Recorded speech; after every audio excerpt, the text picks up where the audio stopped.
મોઢે બોલું માં હાથે નાનપણ સાંભળે મલક બધાની મજા પછી કડવી લાગે કાગડા. માં હોય ને બાપુ જીવતી હોય તો હાસવી લેજો, બાકી ફોટા અગરબત્તીઓ કરે કઈ નહીં વળે. હા માં છે એ માં છે ભાઈ. હું તો એમ કહું કે માં જીવતી હોય અને હાજનું ટાણું હોય ને ઓસરીના ઝેરે બેઠી હોય ને કોક દી ખોળામાં માથું નાખીને પૂછજો માં મારો જન્મ થયો તેથી તને વેદના કેવી હતી, કોક દી પૂછજો તો તમને ખબર પડે કે માના ગુણ શું આપણે કરીએ છીએ.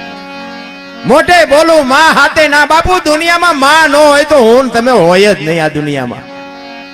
પણ આ અત્યારે જો દુનિયામાં મુઈકાનો માર્ગ નથી કોઈ નહીં, બધાને આમ દામ ને ઠામ છે, પણ અંદર ખાને ભડકા છે. એનું કારણ શું છે? મા બાપ નથી ગમતા એ કારણ છે. હું કોઈ નથી કહેતો કથાયું બેહાડો ને મંદિર બાંધો ને આ કરો ને, કરતા હોય કરજો, મારી કોઈ ના નથી. પણ મા બાપ ને હાચવા વગર તમે કરોડો રૂપિયાના દાન કરો ને જો ક્યાંય તમને લખાય ને તો બાપુ તમારો ગુલામ થઈ જવું. માન બાપ જેવા બાપુ આ જીવતા જાગતા ભગવાન દુનિયામાં ક્યાંય નથી. આ મારો પોતાનો જાત અનુભવ. હું એક દરબારનો દીકરો છું. મારી હું તમને પરિચય આપું કે હું જો કે ગોપાલ બાપાને તો મને સારી રીતે ઓળખે છે.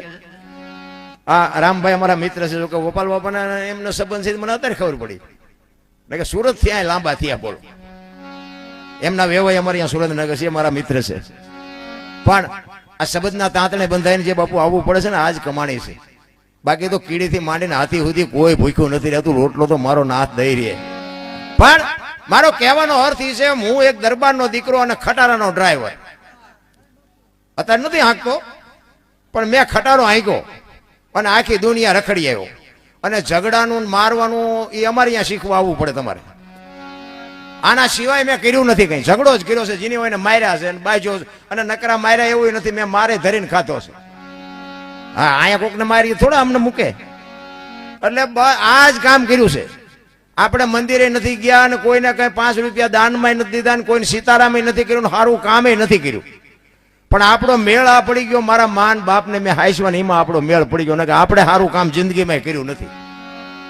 એટલા માટે કહું છું તમારે અંદર ખાને તમારે સુખી થવું હોય, વાયેલી પેટી તમારી જો ઉજળી જોવી હોય તો માને બાપને હાચવી લેજો બસ. બાકી તમે જે કરતા હોય કરજો, એમાં મારી કોઈ ના નથી.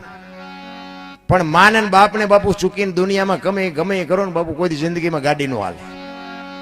અત્યારે મુઈકાનો માર્ગ નથી પણ બાપુ એ કે ઘરે આવે ને એ માન બાપા જ નથી ગમતા. બોલો, અને અત્યારના છોકરા તમને ન ખબર પડે, તમને ન ખબર પડે એમ જ કરે. હવે ખબર નહોતી એટલે તને મોટો કર્યો, નકર ડોકું મરડી નાખ્યું હોત તો.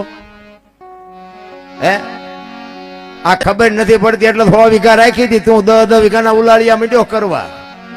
બધી ખબર છે પણ તારી પાસે રોટલો ખાવાનો જાવું ક્યાં? આશ્રમમાં નથી હમાતા. આશ્રમમાં ઘણા પાછા એમ કે ગમે ત્યાં પૈસા દે. પૈસાની એને જરૂર નથી. એને બાપુ પોતાના સંતાનની હૂંફની જરૂર છે. મારો દીકરો હજી મને પૂછે છે, જરૂર આની છે ને કે એને વાપર્યા એટલા તમે ભાડ્યા નહીં હોય, તમે હું પૈસા મોકલાવો. કહેવાનો મારો મિનિંગ છે માં છે એ તો માં છે. પહેલું પદ છે. જો તમારા મારા સદગુરુ હોય ને, સદગુરુ છે ને એ 7મા ગુરુ છે, સતગુરુ. આગલા 100 ગુરુ કોણ ખબર તો હોવી જોઈએ ને. માણાનો અવતાર છે. આપણે આવ્યા છે અહીંયા. અહીં ભજનમાં આવ્યા છે. હું કામ ગોપાલ બાપાને અહીંયા માની તિથિ ઉજવાય છે, સંતવાણીનો પ્રોગ્રામ છે એટલે આવ્યા છે.